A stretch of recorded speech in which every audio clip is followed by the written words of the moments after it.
My money's on McDougall.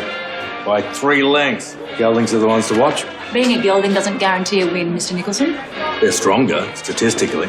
And fillies generally develop faster than colts, statistically. Well, it also depends on the terrain. I read somewhere that horses that run over dirt are more muscular than turf horses. Regardless, it's unusual for a race mare to mix it with the boys. Makes you wonder how a mare won the Melbourne Cup in '56 then.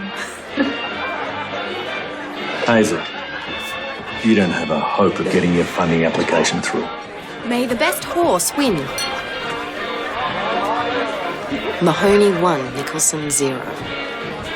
Do you think Nicholson will ever give you any peace? Not in my lifetime. The race has started, everyone. Into the turn, into the straight for the cup. Trillios was in front and going great gun. Showed the way around the corner from Travel Boy further out. Then Sir Akron. They are followed by Never Gold, Grand Gary, Valerius, Jock Tour, and then Royal Jasper and McDougall finishing well. Trillios and Travel Boy come away soon after. And at the furlong pole, it's Trillios and Travel Boy fighting out in a soul-stirring struggle. Here comes McDougall. There's Never Gold and White Hills.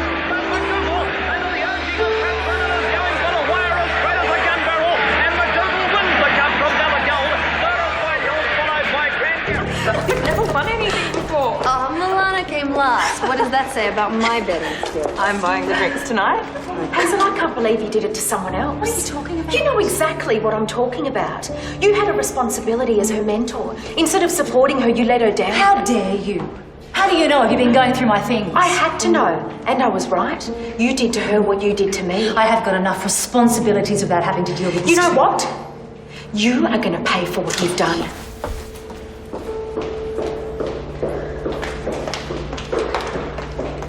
Hey, do you want to come for a drink at the Royal Arms? Oh, can't. Some of us are rostered first thing tomorrow. Suit yourself.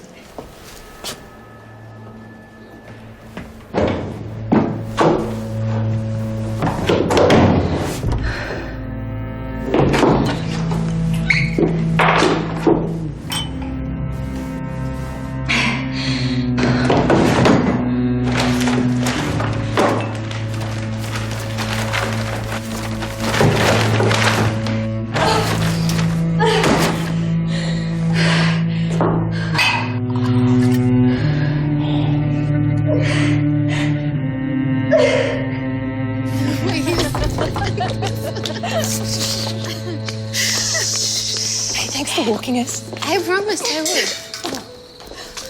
Do you need me to walk you home? No. Good. Because while they were setting up, I snuck a bottle of champagne from the cup party. It's in my room.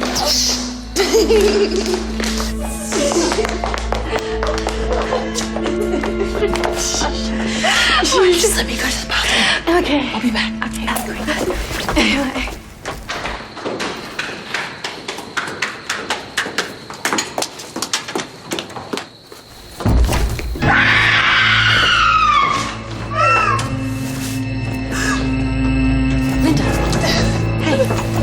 Hey, what is it? What's happening? Hey, come on, up you get. That's it. Here you go, Hazel. Grab the rope. Come on. Quick, loosen it. Further.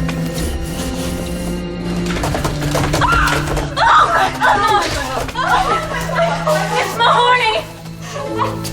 It's Mahoney! Come on. Maddie went too late. Hazel, Please. She's gone.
Who found her?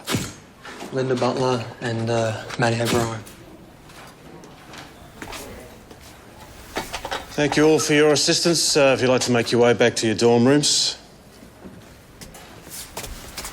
Superintendent Lawson, Jeffrey Nicholson, I'm the chief surgeon of this hospital. I'd like to stay if I may. This is my hospital. It may be your hospital, but I'm the police surgeon and I'm asking you to leave. The deceased is Hazel Mahoney, you know? Yes, we served on the hospital board together. Suicide. Blake, I'd like a word later. Of course. My surgery hours are 9 to 5, 7 days a week. Feel free to make an appointment with my receptionist. I need to know numbers for the monthly board meeting. Will you be attending? Interesting, isn't it? The colleague's body lies a few feet away and all you can think about's a board meeting. Maybe you need to learn a thing or two about post-mortem etiquette. Excuse me, Jeffrey.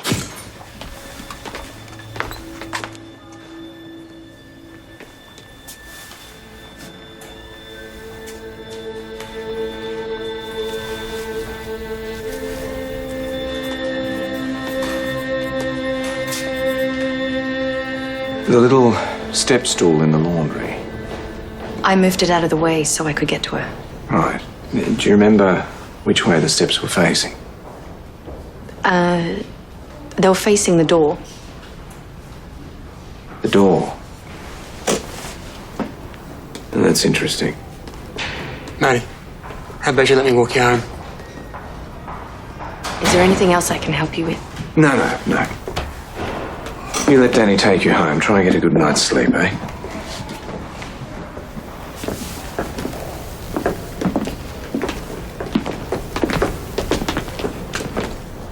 Well, given the circumstances, I could accompany the body to the morgue and perform the autopsy now.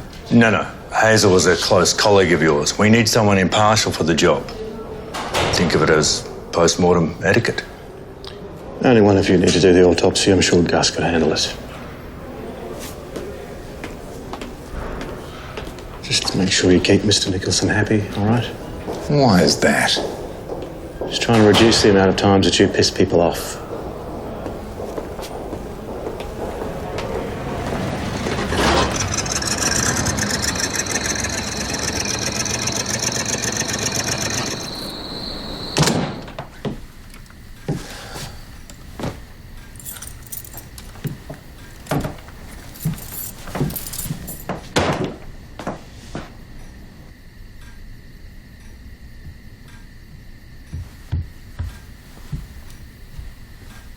It arrived for you today. Thank you. Everything all right? It's been a death at the hospital. Hazel Mahoney. No. Yes, one of the good ones. What happened? Suicide. No, she doesn't seem the type. My thoughts exactly. And it's put me in the firing line of bloody Jeffrey Nicholson. Oh, on top of everything else. I'm terribly sorry to hear about Hazel. Me too.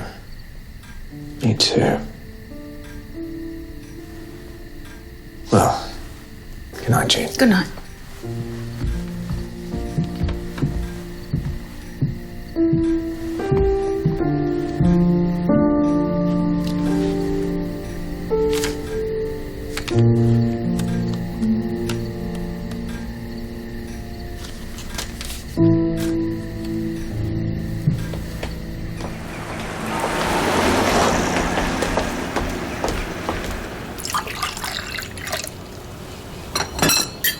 Morning, Matty.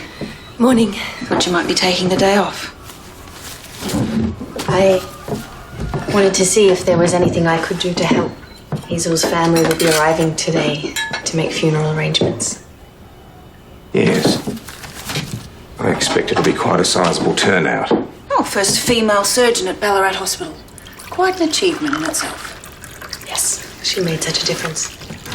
Indeed. And she would have made even more of a difference. That damn Jeffrey Nicholson hadn't gotten in the way. Oh, not the easiest man to work with, I don't imagine. Do you think Jeffrey Nicholson is the reason why Hazel did what she did? I think that man could drive anyone to the brink. I'll see you later.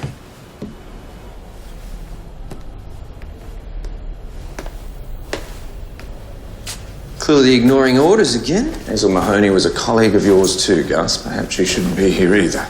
Yes, maybe she could do her own autopsy. What do we know? She dropped from about 3 feet. Corresponding ligature furrow around the neck. No hangman's fracture? It was only a 3-foot drop. We need to take body weight into account. Look here, Gus. Abrasion to the neck matches the rope. Fresh puncture marks, the upper leg region. We'll need a toxicology report. Good suggestion. Resuscitation marks on her chest, not sure why. Now, that'd be Matty O'Brien. The other nurses said there were early signs of rigor mortis. Nurse O'Brien would have known it was too late. They were friends, Gus. Anything else? Yes. I'm moving to Melbourne. Why? Because I asked you for a toxicology report? I've been offered a job at Royal Melbourne Hospital. Congratulations. What do you make of all this? She was highly ambitious. It's no secret Jeffrey Nicholson stood in her way. She couldn't handle it. Yes, I agree. At least I would, if it was in fact suicide.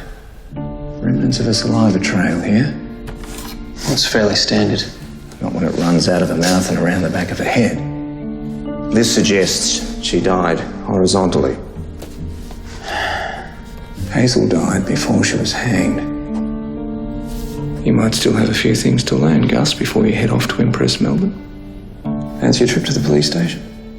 Why? We need to report all of this to Lawson. I'm not meant to be here, remember? The decedent female, Caucasian, 40 years old, weighed 140 pounds. Various injuries are consistent with the crime, such as bruising of the strap muscle, fracture of the superior horns of thyroid cartilage. Gus, Gus, I'll tell you what. How about you just skip to the part he's interested in? A ligature mark about the front of the neck. Liver mortis blanched to light pressure and was consistent with the position found. In English, it's irrelevant. Someone strung her up. Hazel's death was made to look like suicide. Any more good news I could tell the family? There were puncture marks on her legs, evidence of recent injections. I'll go back and do that toxicology report. You need to sign the autopsy report.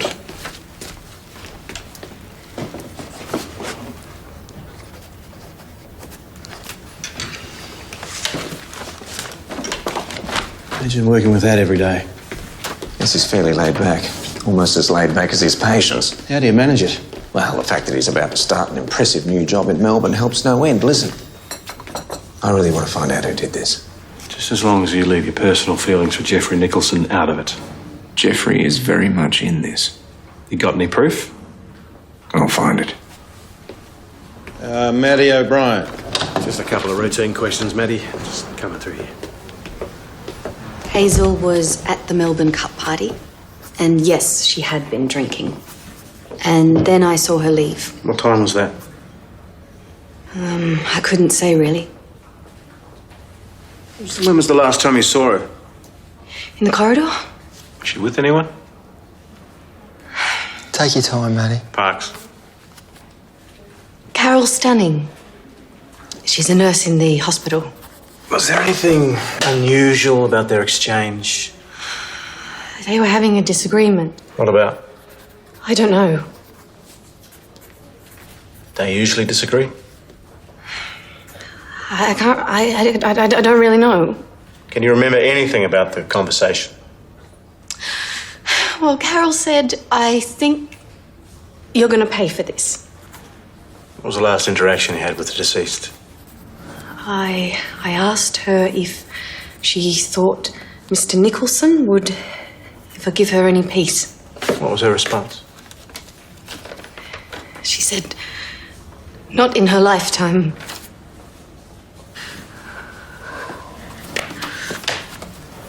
Thanks for your help. Yeah. The knot in the noose. It wasn't tied properly. If you're a doctor, you would tie it in such a way that you would sever the spinal cord so you die instantly. Surgeons know all about knots. They use them in their work all the time for sutures and things. It's like The rope was just there for show. Parks, see what you can find out about Carol Stanning.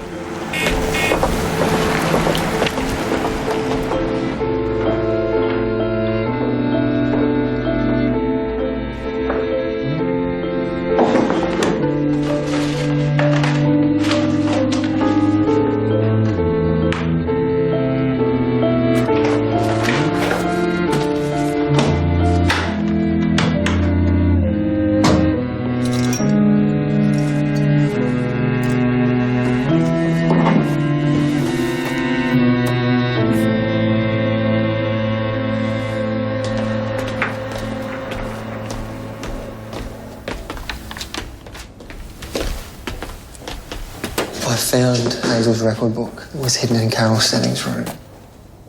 Get it down here. Well, she's on duty, sir. I don't care. Where?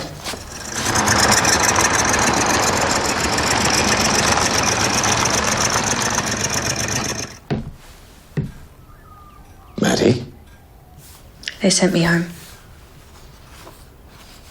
Well, perhaps not a bad idea, eh? I didn't realize how many of my photos had Hazel in them. Yes. Oh. You know, she was on the verge of implementing a new surgical checklist procedure. Would have reduced the number of avoidable deaths. Let me guess. Most of the surgeons found it insulting. Plus, not to mention the amount of paperwork that would have been involved. Well, some surgeons didn't like a woman telling them how to improve. Yeah, well, that's silly, because something like that could have saved people's lives. That's right. Very good surgeons often see themselves as gods. Jeffrey Nicholson? Yes. Nicholson's a perfect case in point.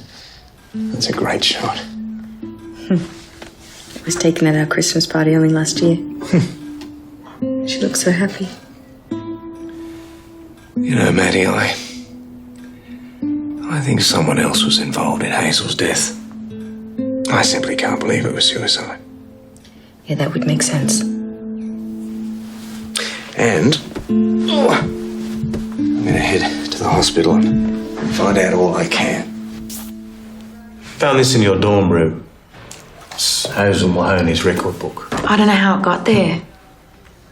It's a pretty valuable piece of stationery. It has a list of everyone's marks, some of whom failed.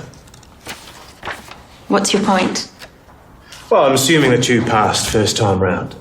I failed, actually. Miss Mahoney graded me when I did my internship. Had to repeat a year thanks to her. Still holding that grudge? No. So, why the argument with Hazel on Tuesday night? Look, we care about our patients and we discuss the best way to treat them. Arguing can be part of that process. Parks? You'll pay for what you've done. Do you often find yourself in the middle of a fight? Have to be strong. It's a man's world out there, and apparently in here as well. I stand up for myself, and I'll stand up for anyone else who needs me to. Right. So that's why you stole the book? I didn't take it, and I don't know how it got there. Right, here we go. You think they'll miss mashed potato on the cafeteria menu? Hospital food is rarely missed. Too true. Maddie, you think you could lift that on your own? No. No, I didn't think so. That certainly rules out some of our more slightly built nurses on the ward. Unless, of course, they had some help. Ah, Danny, how did you go? What's with the bag of veggies? It's an experiment to see how she was strung up. Right. Oh, well, let me give you a hand. No. I want to see if it could be done on his or her own.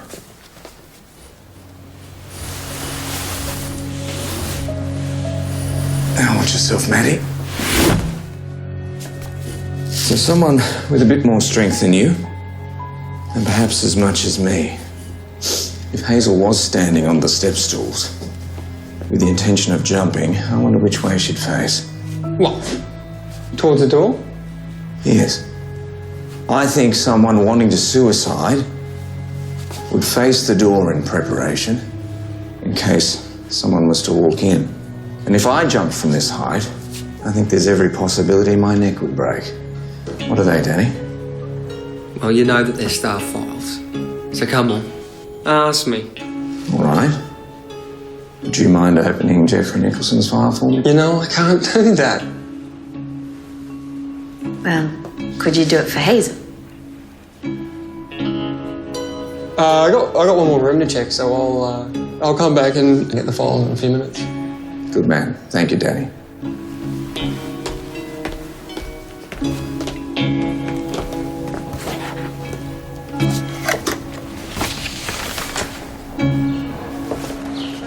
Blake. Jeffrey. I know you only want to talk about the suicide, but I need to firm up numbers for the meeting. Yes, I'll be there. Good. I was concerned we might not get a quorum. To be honest, if we could run this place without having to answer to a group of board members, everyone would be better off. Like a dictatorship. Bravo. No wonder Hazel and you didn't see eye to eye. My working relationship with Miss Mahoney was cordial and professional. I find that remark offensive, given the circumstances. Yeah, the circumstances being that she was murdered. Someone's gone to a great deal of trouble if that's the case. Where were you after the party? I'll give my interview to the police in due course. Good. In the meantime, I'll let them know that you were evasive when asked the question. I'll also tell them that a patient died on your watch 2 years ago, a Mrs. Ferguson, who left you her estate. Think there'll ever be a day when you and I can converse politely?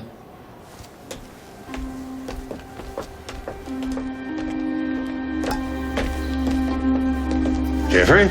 Any chance you could get Blake off my back? Consider it done.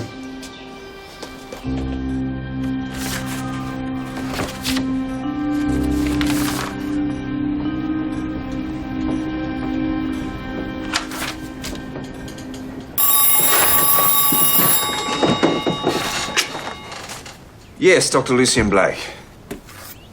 Joy MacDonald, how are you? Are you in town? Yes, of course. I don't have any more patients this afternoon.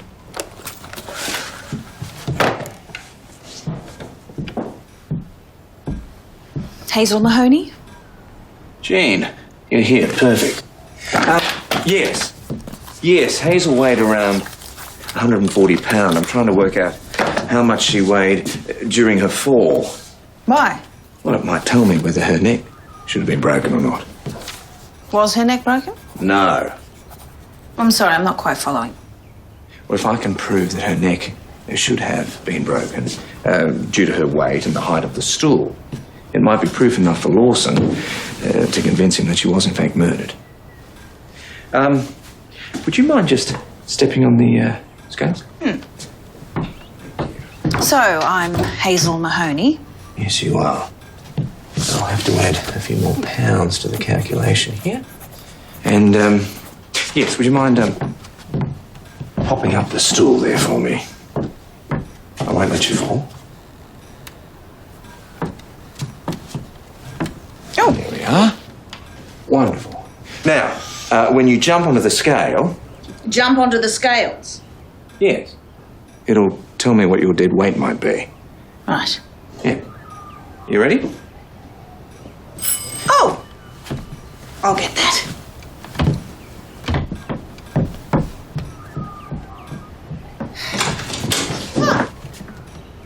He's in the surgery.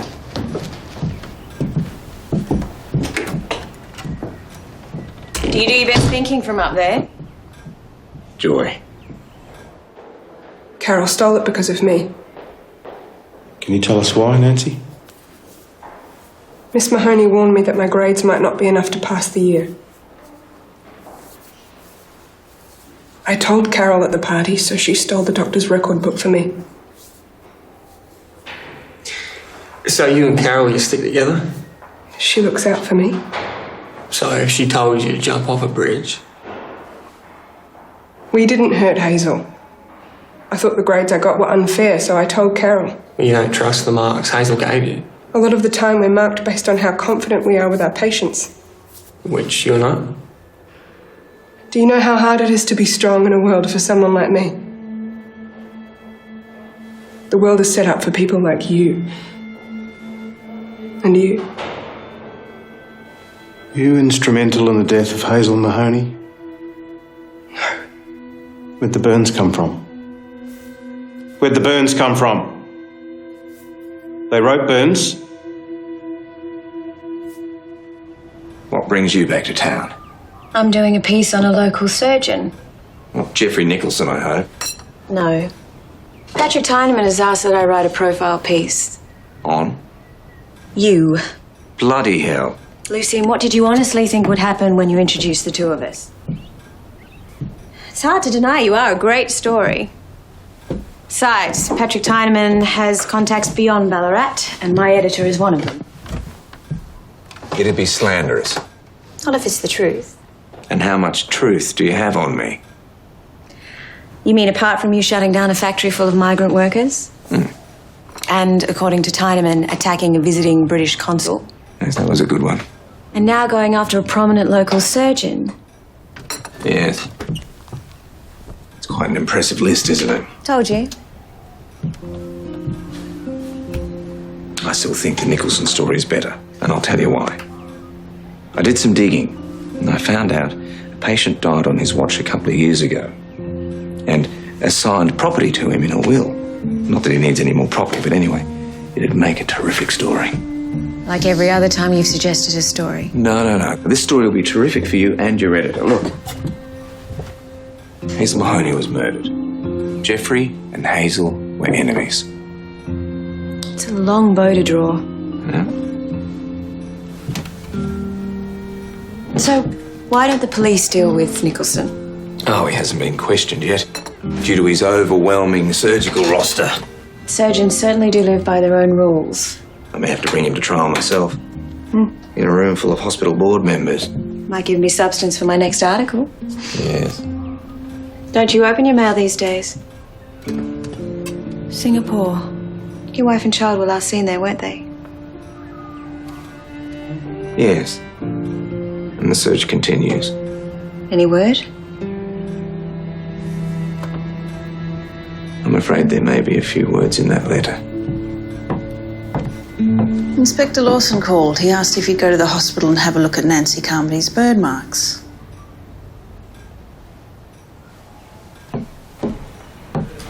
Excuse me, sister.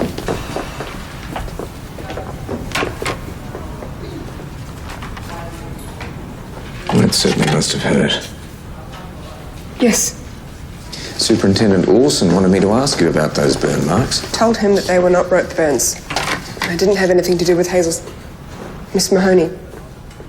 Clearly they're not friction burns. How did you get those marks? From the radiator in my dorm room. I'm naturally clumsy. Naturally clumsy. Can't be a good thing in your profession. Nancy, how long have you been doing this to yourself? Please don't say anything. I was just so anxious for my exams. You know, Hazel was very, very pleased with your work. Superintendent Lawson tells me her report book was full of praise for you. I'm going to arrange for you to see someone who can help you. All right? Thank you. There you are.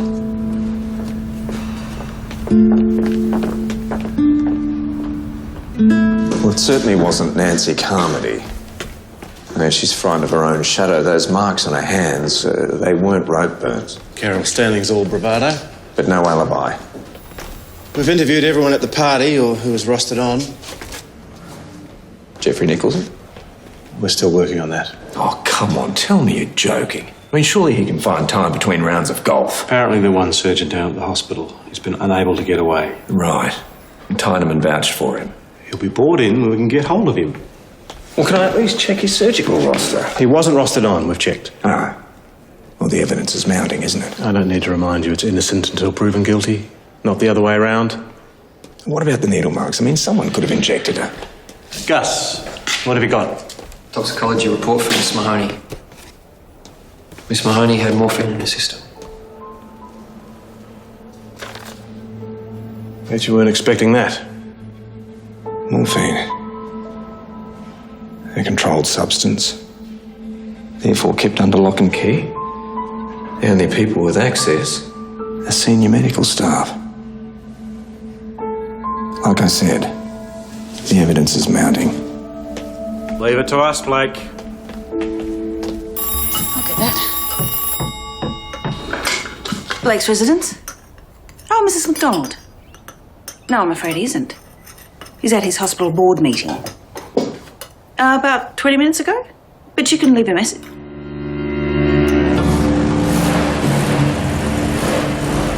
Yes, just here. Thank you. Lucian!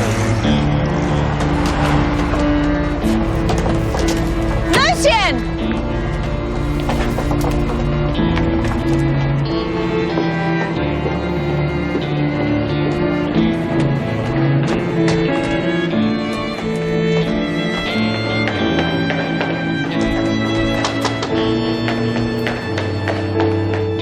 Patrick. Lucian!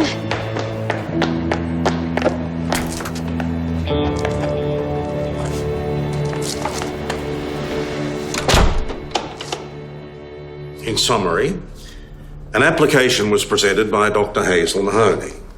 Subsequently, that application was rejected because it failed to receive sufficient votes. I'd now like to hand over to Mr. Nicholson to discuss further presentations.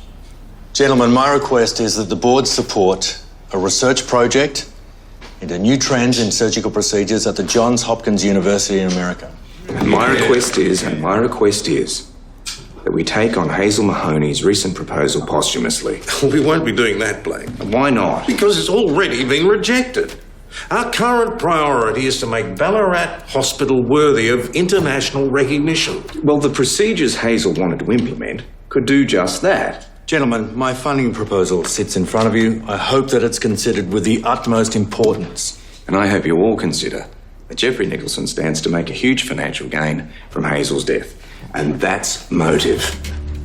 Sit down, Blake. This is outrageous behaviour. Well, there's plenty more. The very fact that we don't exactly know how Hazel was killed might suggest that she was in fact killed by someone in possession of considerable medical knowledge and who had access to controlled substances. Gentlemen, I won't be staying for any more speeches. Blake, you cannot talk to this man like that. 2 years ago, Jeffrey Nicholson had a patient who died quite unexpectedly.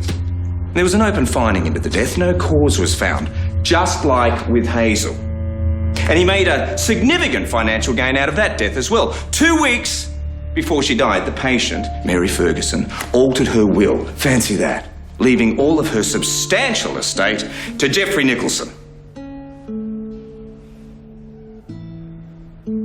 That patient of mine who died is no secret. What is a secret is that I was abandoned as a child, spent most of my childhood in an orphanage, but I worked hard and got a scholarship which allowed me to become a surgeon. Jeffrey. That patient was my birth mother, and yes, she left me everything, which was not much. Thank you for your explanation, Jeffrey. However, it was completely unnecessary. It still doesn't explain where you were when Hazel was killed. I was called into surgery. But you weren't rostered on, Jeffrey. Because I was covering for another surgeon. You can check the patient's records. You're a loose cannon, Blake. Get out of here before you do any more damage.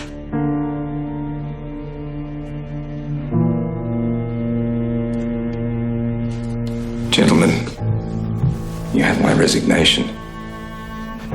Effective immediately. That saves me the trouble of firing you. Why didn't you tell me about your alibi, Jeffrey?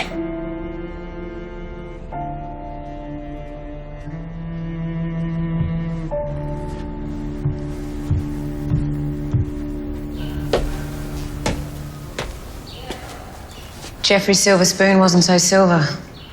You knew. I did some digging like you asked. I tried to catch it before the meeting. Did you? Make a complete fool of myself, yes, I did. I'm sorry. Well, at least you'll have plenty of material for your article. I have to go. Lucian. Look, make sure you write that article, Joy. At least you'll keep your job. Lucian. I don't want to interfere, but I have a colleague based in Kuantan following the Malay emergency. He posted a story on wartime missing persons last year. He might be able to help locate your wife and child. Thank you. I'll see what I can do.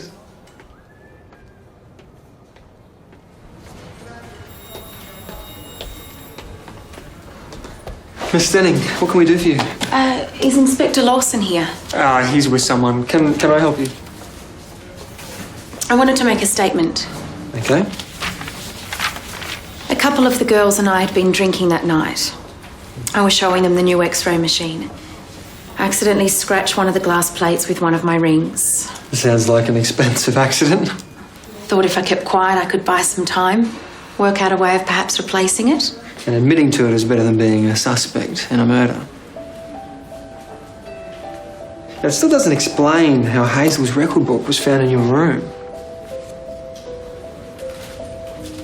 Or maybe we should match your fingerprints. Look, I took it. I wanted to know that Nancy was telling the truth about her marks before I confronted Hazel. There was no chance to get it back after she was found. Where is he?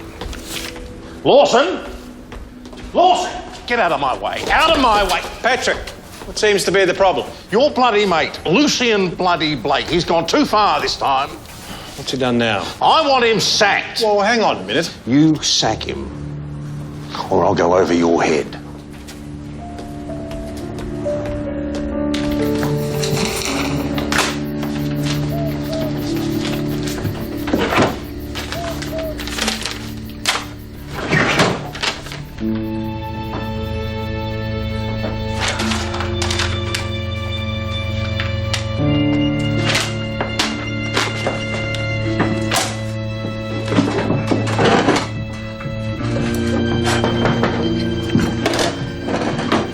I thought you might need some tea.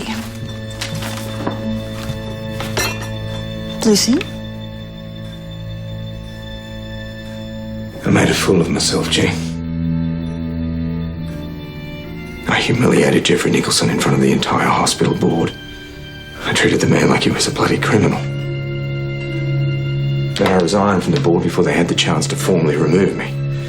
I thought I should let you know before you heard it from someone else. So, you're the police surgeon and you've resigned from the hospital board in disgrace. Well, I thought that would be the proper thing to do. That's not the point. Piece by piece, you've unravelled everything your father has built here. Don't you understand? Your patients need you. We need you. And you don't need the likes of Jeffrey Nicholson to make your life difficult because you do that perfectly well by yourself. And one day people might just stop forgiving you. And then what?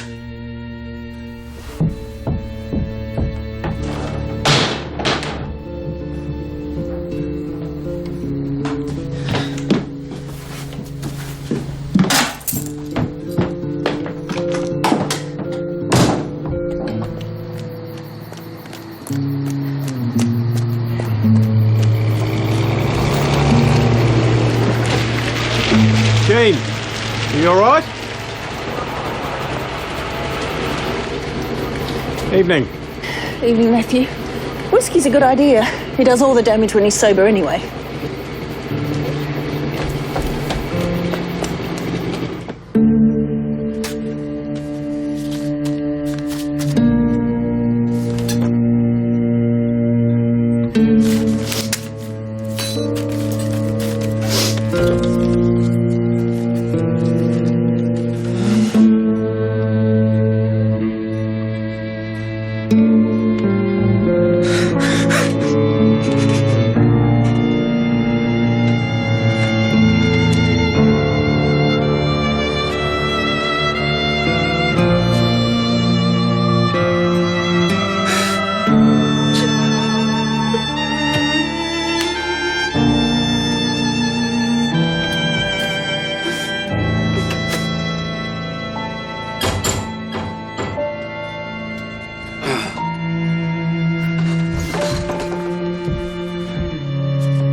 Saw Jean outside.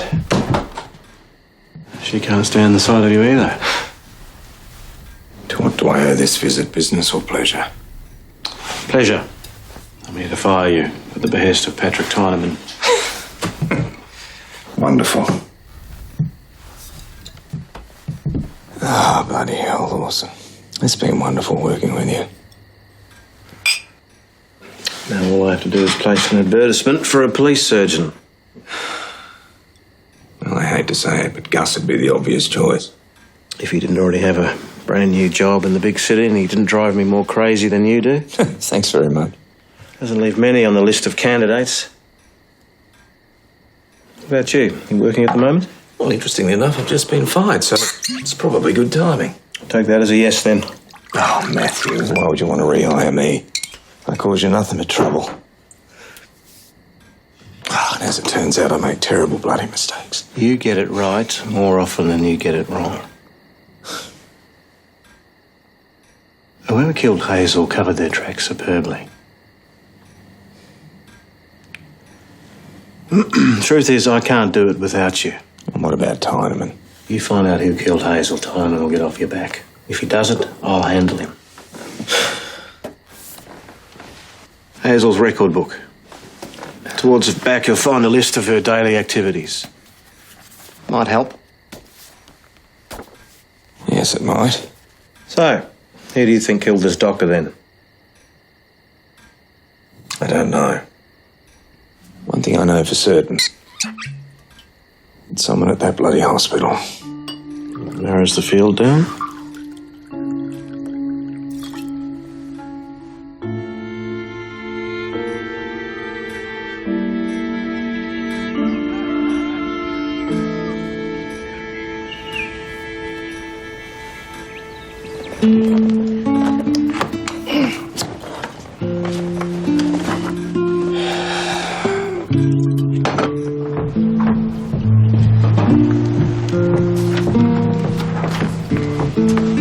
Morning.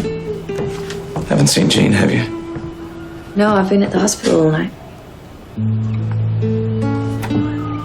Is there any new information? I don't know if I mentioned this before, but we found puncture marks on Hazel's body. Are they intravenous? Intramuscular. She tested positive for morphine. No, Hazel wasn't a morphine user. No, I wouldn't have thought so. But sometimes these things go unnoticed. No, it's a depressant. If she was on anything, which I doubt, it would have been a stimulant. The woman didn't stop. Do you know, Maddie, I've never questioned an autopsy report.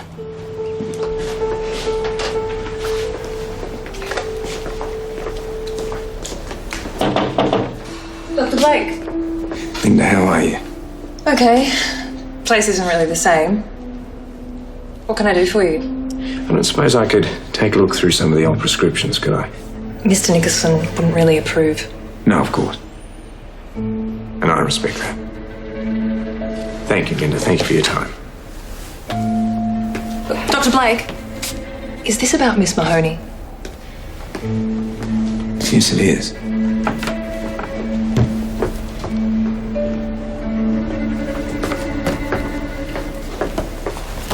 You can search by name here, or by the drug type here. Thanks to Miss Mahoney. Morning, Linda. Can I get a prescription made up?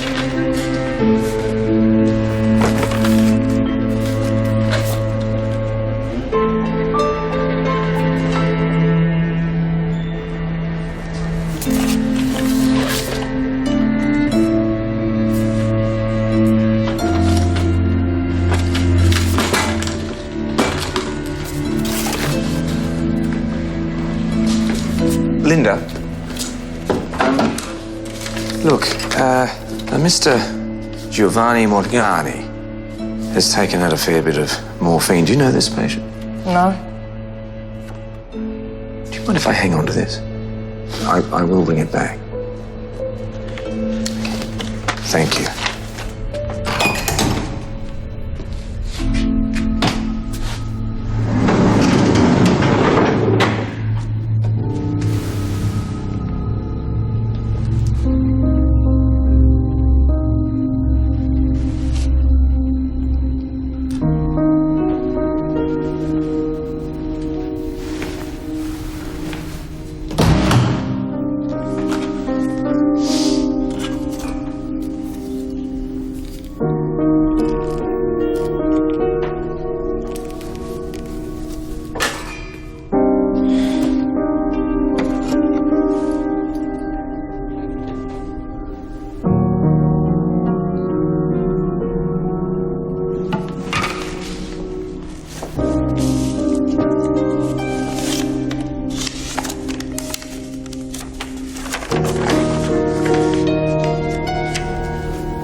ever tell you, when you're trying to get away with murder, never leave a paper trail.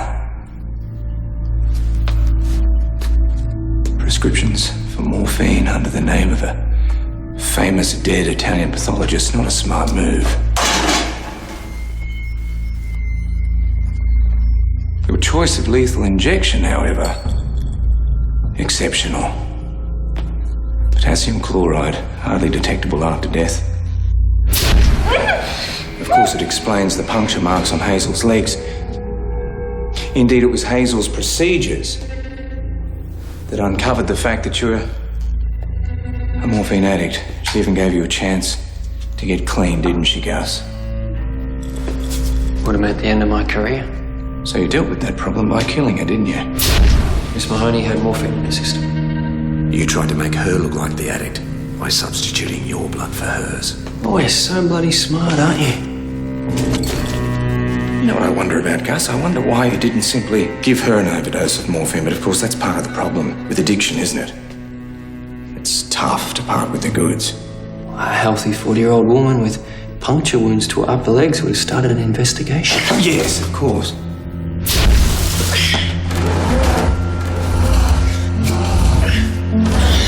So you tried to make it look like suicide. It was a nice touch with the little stool, I'll tell you. It's just a shame you faced the steps the wrong way. Oh, come on, Gus. 2 deaths in 1 week involving potassium chloride. It's going to look a little suspicious, isn't it? And you're not nearly strong enough to string me up. Was this all part of your plan, Gus, when you made the decision to study medicine? Is this all part of your calling? I tell you what, I'll make it easy for you, really easy. Here's a vein. Come on, the idea of dying doesn't disturb me. What? Knowing what you've done, on the other hand, that's a different matter entirely. Drop it. Drop the syringe. Drop it. Drop it now!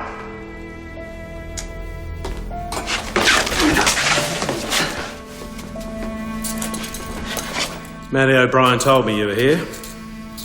Thought you might need a hand.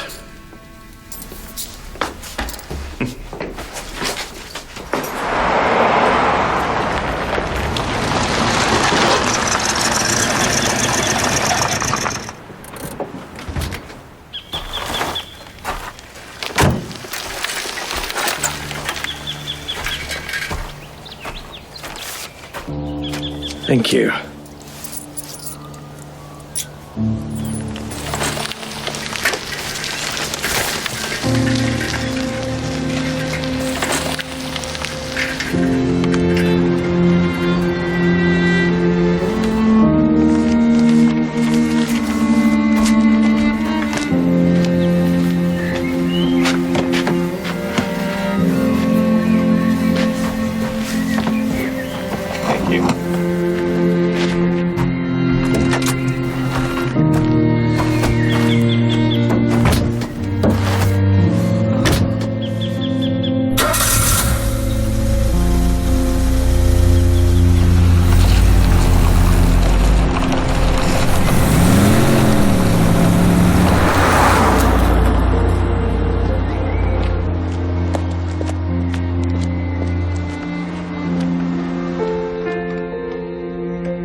Lucy!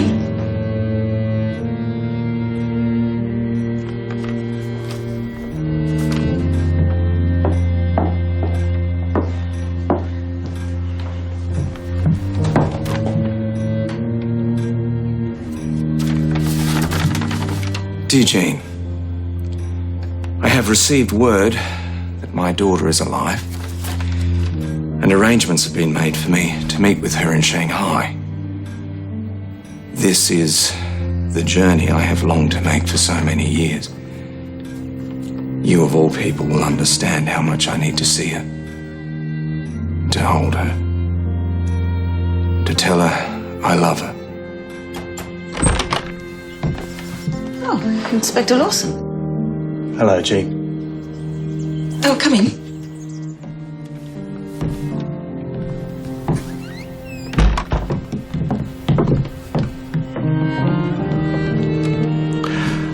Blake called me at the station. He's on his way to Shanghai. He wants to take some leave from work.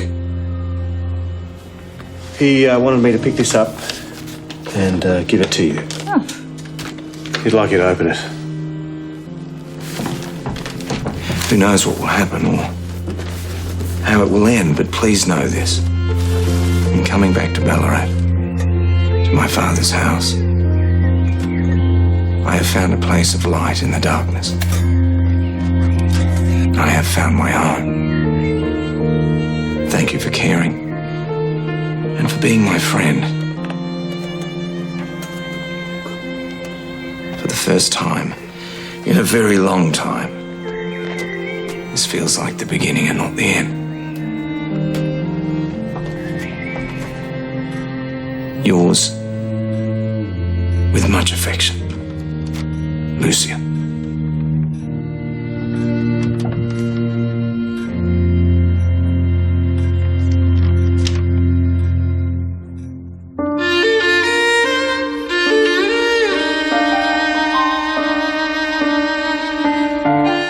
The greatest forensic minds return to ABC One. Over here! It's a murder.